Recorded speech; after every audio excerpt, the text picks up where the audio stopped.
옛날 옛적에 좋은 어린 소녀가 있었습니다. 그녀는 그녀만을 본 모든 사람들에게 다정했습니다.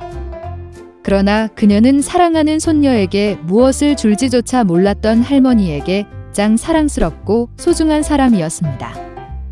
일단 그녀는 그녀에게 빨간 벨벳 모자를 주었다. 그리고 이 모자는 그녀에게 매우 적합하고 다른 것을 쓰고 싶지 않았기 때문에 빨간 망토라고 부르기 시작했습니다. 그녀의 어머니가 할머니에게 케이크 한 조각과 와인 한 병을 가져다 달라고 요청했을 때 그들은 그녀가 아프고 약하다고 말합니다. 그것은 그녀에게 좋을 것입니다. 그녀는 어머니에게 길에서 도망치지 말라고 명령했습니다. 그렇지 않으면 그녀는 떨어져서 병을 부수고 할머니는 아무것도 얻지 못할 것입니다. 그리고 그녀가 할머니에게 올 때 그녀는 그녀에게 인사하는 것을 잊지 않습니다. 빨간 망토는 순종하고 선물을 들고 출발했습니다. 그리고 할머니는 마을에서 걸어서 30분 거리에 이미 숲 뒤에 살았습니다. 그리고 빨간 망토가 숲에 들어가자마자 늑대를 만났습니다. 그러나 소녀는 그것이 어떤 종류의 사나운 짐승인지 알지 못했고 그를 두려워하지 않았습니다. 그녀는 정중하게 인사했습니다. 늑대는 또한 매우 예의 바르게 행동했기 때문에 빨간 망토는 늑대에게 사랑하는 할머니에게 선물을 가져오고 있다고 말했습니다. 그리고 할머니 댁에 가는 방법을 이야기하는 동안 늑대는 노파뿐만 아니라 예쁜 여자도 어떻게 먹을 수 있는지 스스로 생각했습니다. 그리고 늑대는 빨간 망토에게 아름다운 꽃이 가득한 거대한 초원을 보여줄 생각을 했습니다. 빨간 망토는 많은 멋진 꽃을 보며 할머니에게 신선한 꽃을 가져다 주는 것이 좋을 것이라고 생각했습니다. 네, 길에서 멀리 도망쳐 꽃을 모으기 시작했습니다. 그녀가 꽃 한 송이를 조금 골라서 다른 꽃이 손짓하는 대로 놨고 그 후에 달릴 것입니다. 그래서 그것은 숲의 깊숙한 곳으로 더 멀리 갔다. 그리고 늑대는 곧장 할머니 집으로 달려가 문을 두드렸습니다. 할머니는 거기 누구냐고 물었다. 그리고 늑대는 타이와 와인을 가져다 준 사람이 빨간 망토라고 야는 목소리로 대답했다. 노파는 믿고 걸쇠를 누르고 들어가라고 명령했습니다. 늑대가 걸쇠를 누르고 문이 열리고 할머니의 오두막으로 달려갔습니다. 나는 할머니의 침대로 달려가 즉시 삼켰다.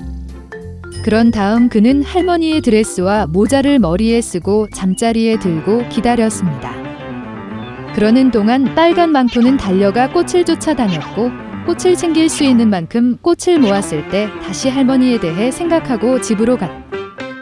그녀는 문이 활짝 열려 있다는 사실에 매우 놀랐고 그녀가 방에 들어갔을 때 할머니에게 외쳤다. 대답이 없었다.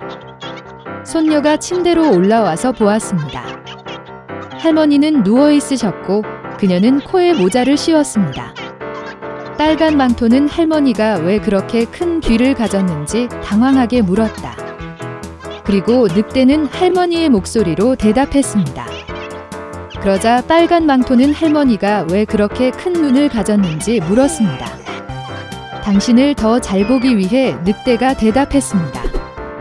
그리고 팔이 너무 커서 잡기 쉽습니다.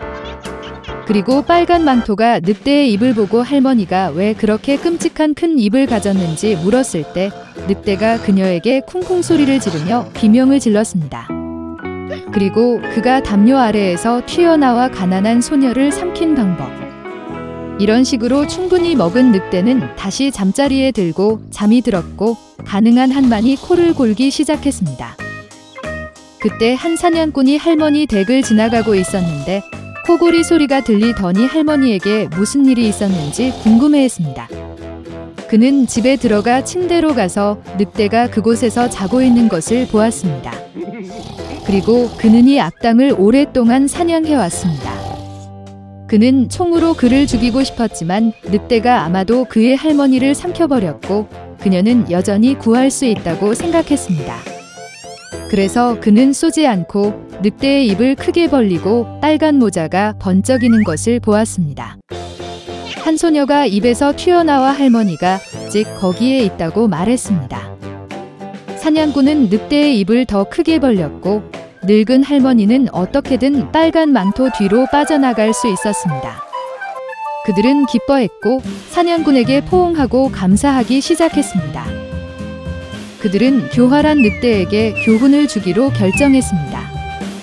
그들은 가능한 한 빨리 큰 돌을 가져와서 늑대의 입과 배에 넣고 마당으로 데려갔습니다.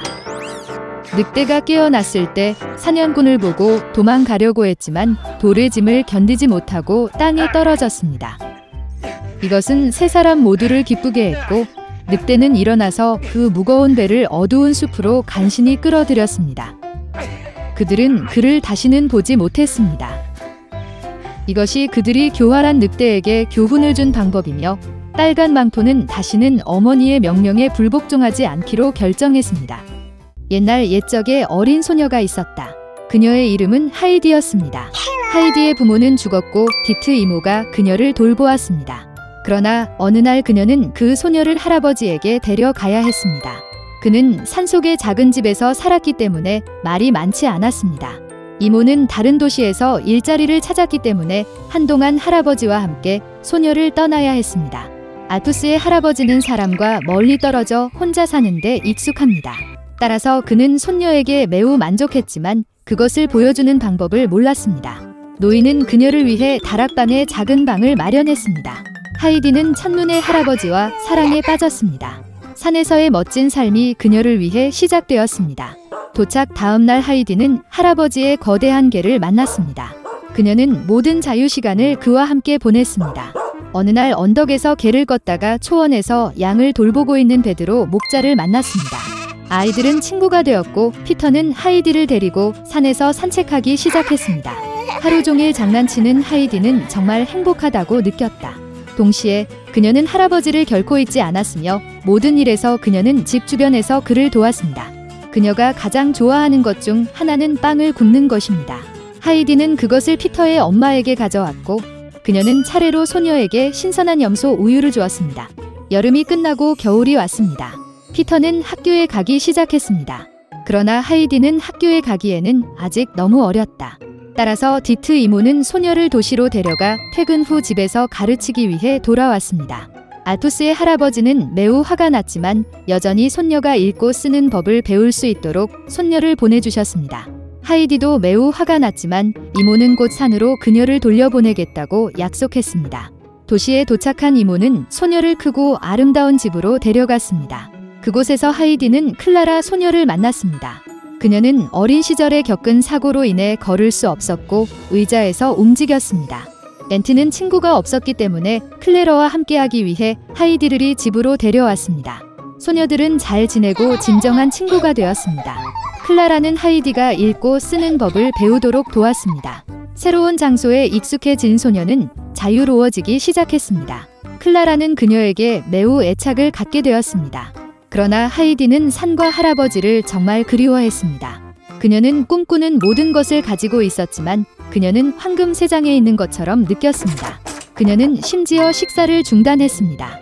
디트 이모는 조카가 슬퍼하는 이유를 즉시 이해했습니다. 그리고 나는 그녀를 할아버지에게 돌려보내기로 결정했습니다. 클라라는 하이디가 떠나야 한다는 사실에 매우 화가 났습니다. 그러나 이모는 클라라가 내년에 하이디를 방문할 수 있을 것이라고 약속했다. 1년 후 클라라는 하이디에 왔습니다. 그녀는 피터를 만났고 아이들은 아주 좋은 친구가 되었습니다. 그들은 산에서 많이 걸었고 신선한 공기를 마시고 자연 음식을 먹었습니다. 그러나 얼마 후 피터는 하이디가 다시 클라라와 함께 도시를 떠날 것이라고 걱정하기 시작했습니다. 그리고 어느 날 그는 클라라의 휠체어를 절벽에서 던졌습니다. 그는 이것이 모든 문제를 해결할 것이라고 생각했습니다.